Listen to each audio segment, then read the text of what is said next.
안녕하십니까. 오늘은 구회 부피를 구하는 공부를 한번 해보겠습니다. 이게 사실 이제 초등학교 6학년 수준의 어떤 그 기하학인데 이게 이렇게 이해하는 게 만만치 않습니다. 초등학생 수준이라고 하기에는 조금 어려울 수도 있어요. 근데 이거는 참 한 번쯤은 우리가 유도해 볼 만한 그런 것입니다.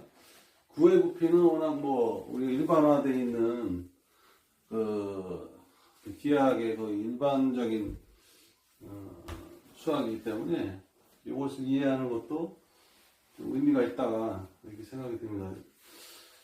그래서 이게 이제 이걸 최초에 누가 이 기법을 개발했느냐 보니까 까발리에리라는 그 이탈리아 수학자가 개발을 해낸 겁니다.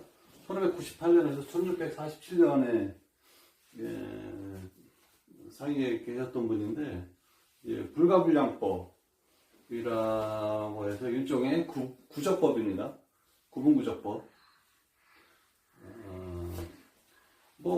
구분구적법은 예로부터 원의 넓이 여러 가지 넓이, 부피 구하는데 계속 발전해 오던 그 기하학의 한 방법이기 때문에 아주 이 구분구적법은 굉장히 재미있는 방법이더라고요. 이게 사실은 현대 수학에 와서 어떤 정적분하고 같이 또 맞물려 있는 개념이잖아요, 이게.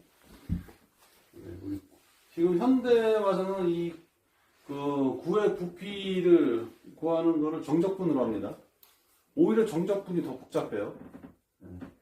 근데 결국 근본적인 원리는 이 구적법이나 정적분이나 무한급수나 다 근본 원리는 같습니다. 요걸 한번 이해해 보겠습니다. 일단은 이 반구 형태를 구를 반을 잘라서 반구 형태를 이렇게 그려봤습니다. 그리고 임의의 어떤 이 반구의 그 높이는 당연히 반지름 R이고 이쪽 높이도 R이죠.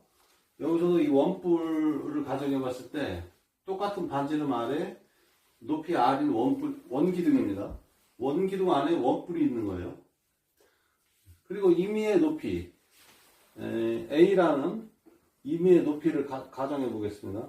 그럼 여기서 A라는 높이에서 넓이와 또 원뿔 같은 그런 형태가 있고, 여기에서는 이 임의의 높이 A라는 지점에서 원뿔을 제외한 원기둥과 원뿔 사이의 면적이 동그란 반지 형태의 넓이가 되겠습니다. 여기에. 현재 이 높이와 이 높이는 같은 겁니다. 최고 높이는 R이고요, 무조건. 그러면은 이쪽에 이 원뿔의 이 밑면적의 단면적은 당연히 피타고라스 정리에 의해서 반지름이 이게 R이니까 R이고 높이 A니까 R자승 빼기 A자승은 여기서부터 여기까지,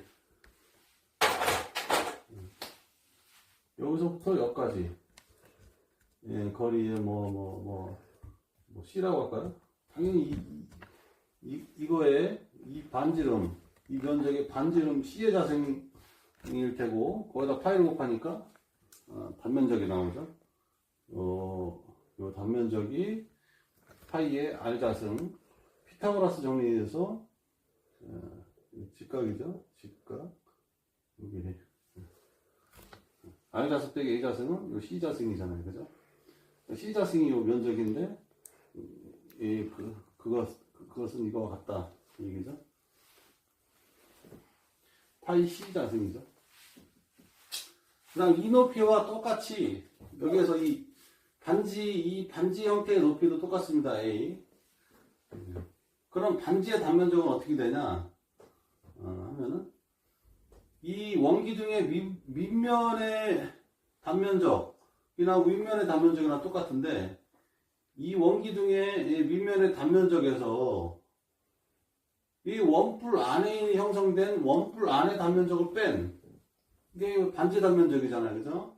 그러면은 이 밑면의 원의 면적은 파이 r 자승이고, 그 다음에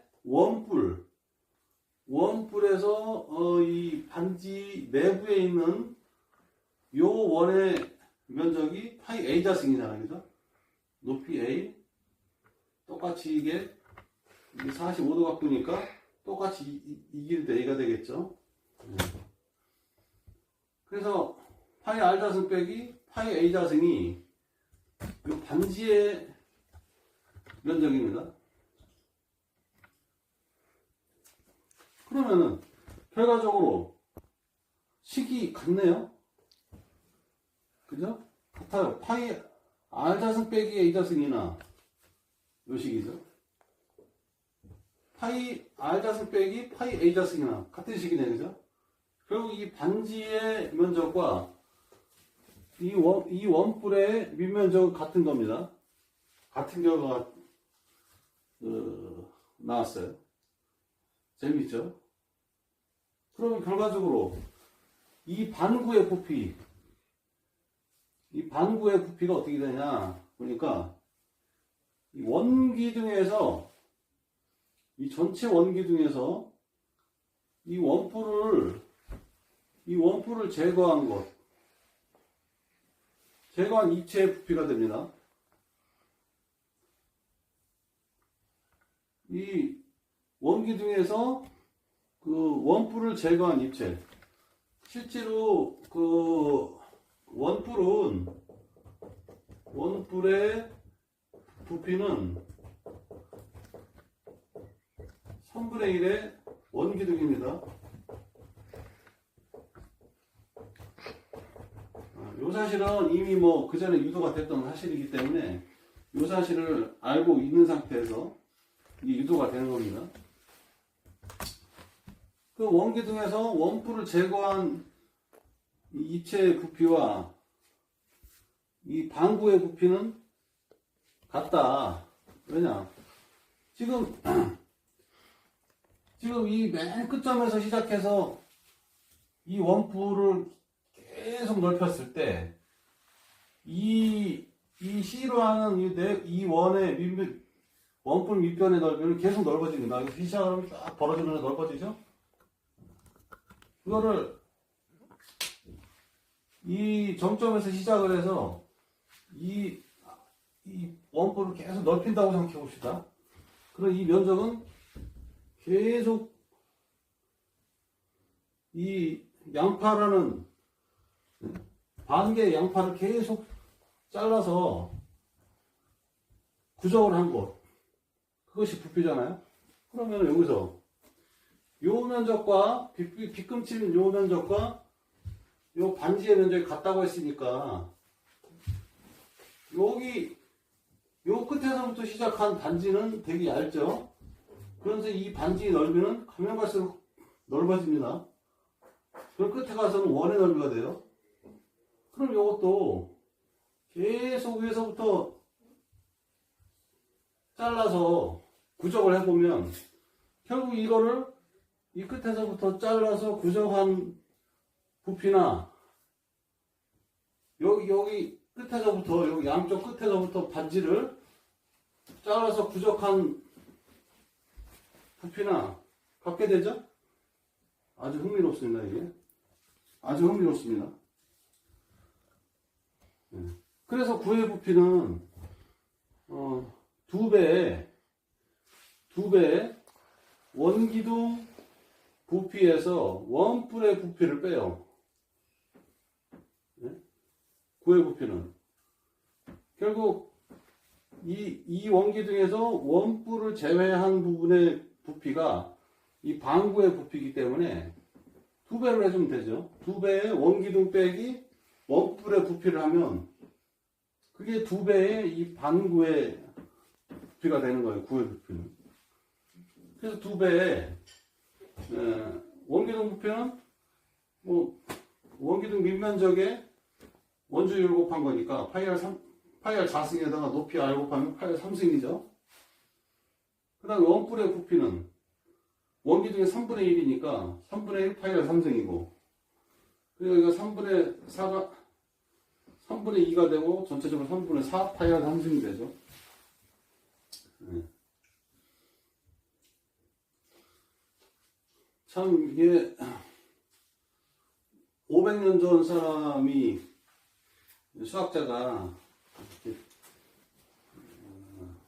발견을 했지만, 굉장히 이 구조법의 어떤 하이라이트, 구조법의 어떤 끝판왕을 보여주는 것처럼 느껴집니다.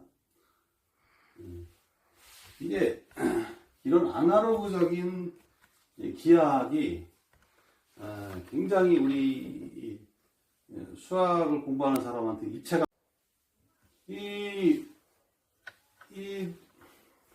까발리에리의 어떤 이 구조법은 옛날 그 고대 수학자들의 어떤 그 상당히 아날로그적인 수학 기법이잖아요. 이거는 굉장히 입체적 감각을 높여줍니다, 우리한테. 이런 그 기하학을 많이 연상을 해서 공부를 해야 우리가 실제 그 기계역학이나 여러 가지 우리가 그 상상으로서 할 수 있는 그런 여러 가지 그 역학의 응용력을 가지고 있을 수가 있습니다. 그래서 이게 어렵지 않으면서도 이해하기도 또 쉽지도 않아요. 이런 기하학 공부를 좀 초등학교, 중학교 수학을 공부하는 학생들이 좀 많이 좀 했으면 좋겠다는 생각이 듭니다. 저조차도 이거를 학창시절에 몰랐습니다. 까발리에리라는 사람은 몰랐어요. 최근에 알았어요, 최근에. 그래서 제가 이걸 공부하면서도 기하학 공부를 너무 안 했다. 학창시절에 너무 기후대성만 공부해가지고 맨날 AX제곱 플러스 BX 플러스 C는 제로 이런 거나 풀고 방정식이나 풀고 그런 것들의 어떤 기하학적 의미는 별로 생각을 안 하고 그저 그 답만 찾는 그런 공부만 했죠. 하여튼 요런 그 공부는 굉장히 그 우리가 상상력을 풍부하게 하는데 도움이 될 거라고 믿습니다. 이상으로 고의 부피과는 그 식을 유도를 해봤습니다. 이상입니다.